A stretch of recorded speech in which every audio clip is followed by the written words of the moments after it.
Hey, welcome to Hidden Indie Gems, where we embark on a journey into the vibrant world of indie gaming. Join me as we delve into the creative minds behind current and future indie games, uncovering what sets each one apart and makes it truly extraordinary. Today I got to talk to Eric Manahan, solo game developer for the upcoming title Lucid, a carefully crafted pixel art action platformer. It is set in a crystal punk world where you can encounter challenging enemies, obtain powerful abilities, and uncover intriguing mysteries. Now, this podcast has no sponsors and is 100% audience funded. If you want to support my creative work, you can buy me a coffee using the link in the description. Every dollar makes a huge difference. Thank you, and enjoy the show.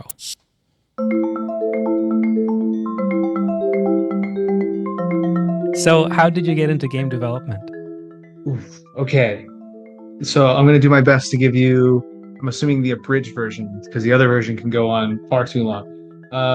Abridged version is, I originally went to school for architecture. I ended up becoming an architect for 10 plus years, and eventually I left the field because it was just not for me. And it took me 10 years to figure that out, but it did. And the way I got into game development was during school. There's this in architecture school, it's called studio, and late night in studio, I'm talking like 3, 4 in the morning.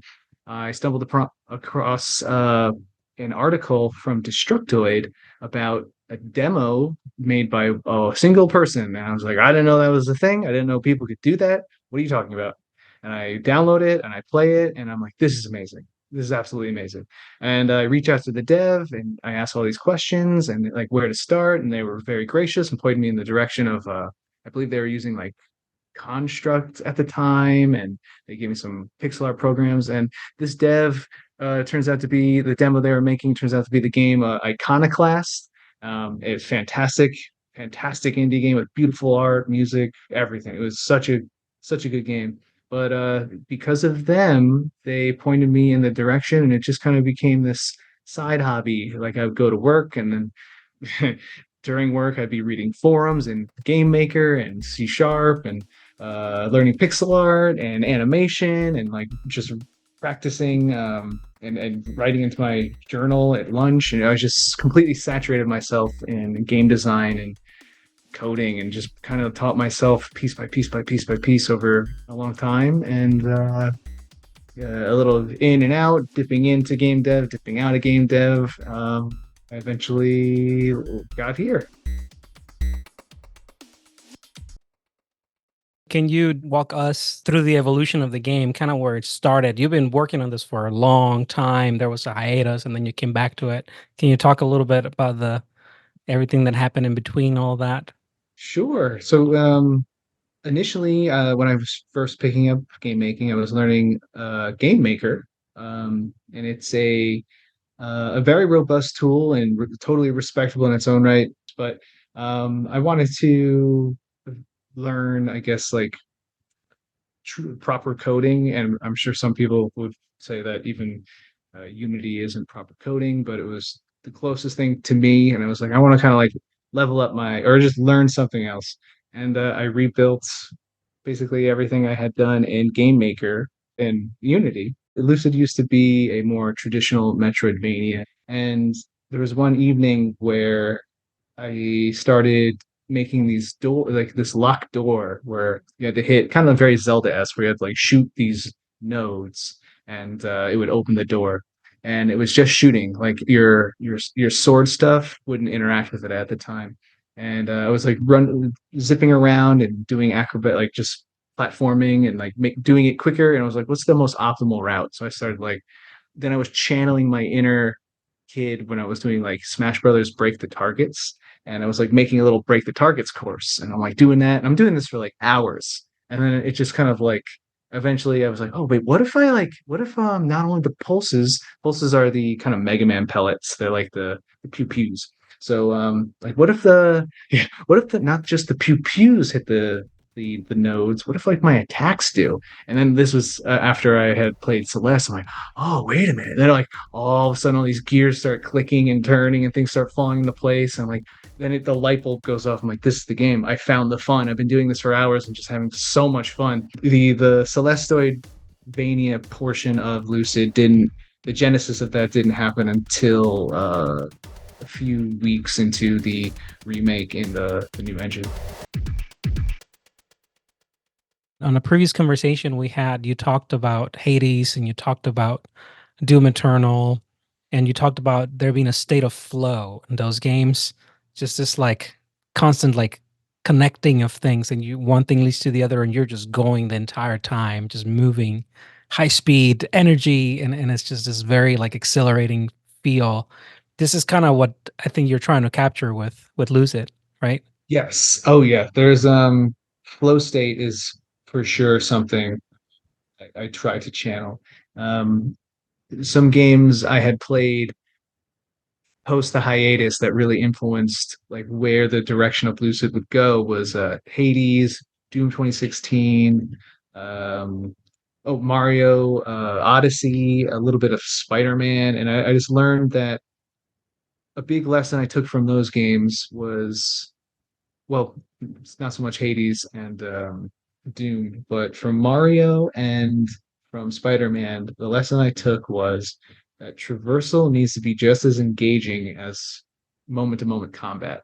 Because if you're not capitalizing on having fun from point A to point B, that's like potentially 50% of your game is just moving and you're not having fun. That's like leaving money on the table. When it came to combat, then I was playing games like Hades, Doom 2016, and it was just this kind of like high octane, like completely zoned in, like twitchy reactions and kinetic, and you can get into this flow state, and it's almost like your senses become like heightened because like you're just so zoomed in on what's happening, like you just totally focus, and it's demanding of your time, and it's very rewarding when you can unlock this combat puzzle by like learning their patterns, where they want to go, what they're weak to, how many pulses it'll take to put them in a guard state, how many hits from this attack it'll take them out, what attacks do I have can one-shot them, what attacks do I have can put them to immediate guard state,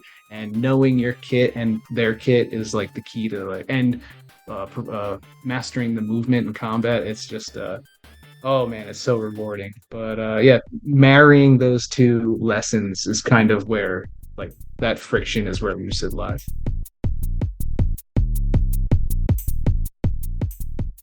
So we've touched on this a good bit, but what are some gameplay mechanics, like unique features of the game? Yeah, it's got node-based traversal. It's got tight, responsive controls, very Mega Man X, Mega Man Zero. It's like an extension of you, very instrumental. You have complete control over your character. You have your jump, your double jump, your dashes, your crystal arts that are all mainly influenced by the cardinal directions. So you have your horizontal dash, which is one skill. You have your crystal spear, which is your vertical skill. Then there's a few other skills, but those are a little bit secret. Like any good Metroidvania, there is sequence breaking. There's secrets to be found. There's bosses and mini bosses, and there's a Hollow Knight charm system sort of thing going on. You have these two bracers. You can have one for each arm, and then on these bracers you have two slots, and you can have so up to 4 charms, so to speak. But the real fun part is finding synergies. So if you put two talismans that have onto the same bracer and they so happen to have a synergy, they'll do like a power up, B power up, and then a C power up together. And then finding like that blending with the crystal arts you like to use versus the talismans you like to have versus the upgrades you choose to spend your resources in. There'll be good old-fashioned dungeons, and they're a blend of Zelda dungeons meet Mega Man Zero X levels, and the bosses have kind of a Mega Man rock paper scissor type thing going on, but not like I do triple damage, but more like, wouldn't it be great if my hitbox would be here and that's where the boss likes to be?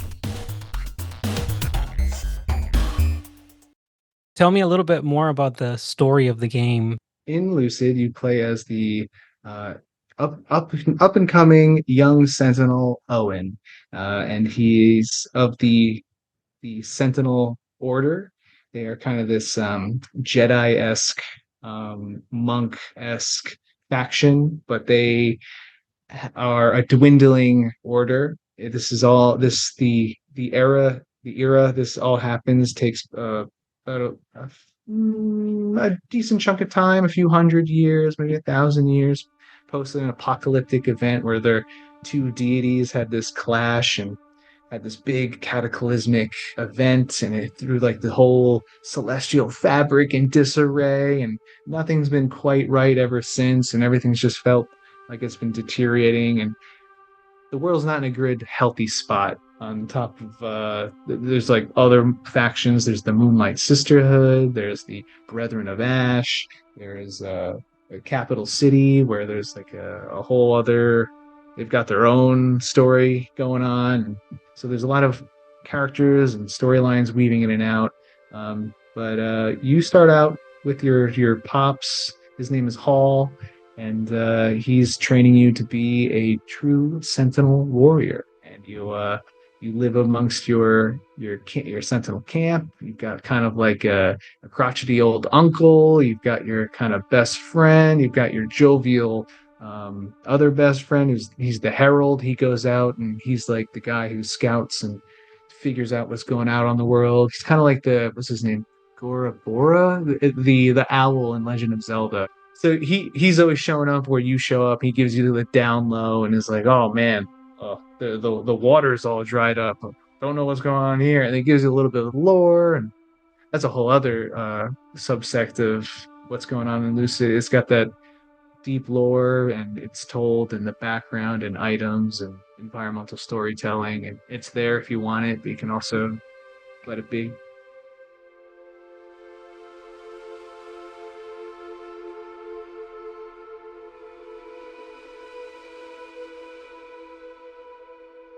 What do you hope players will take away from their experience playing your game?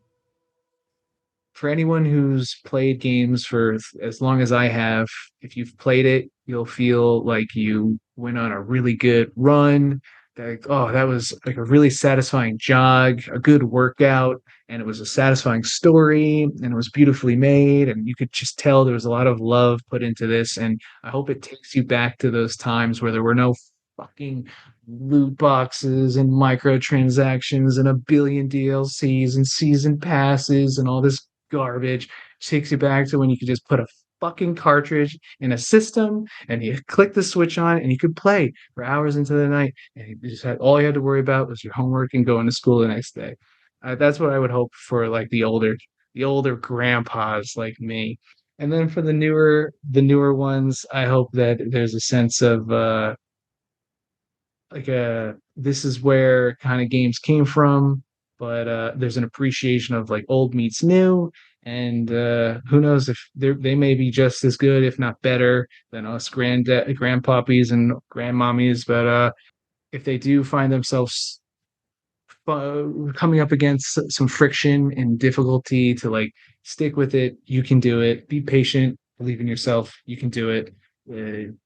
I believe in you, and hopefully that comes off as like fulfilling and rewarding, and a sense of like, yeah, I did that.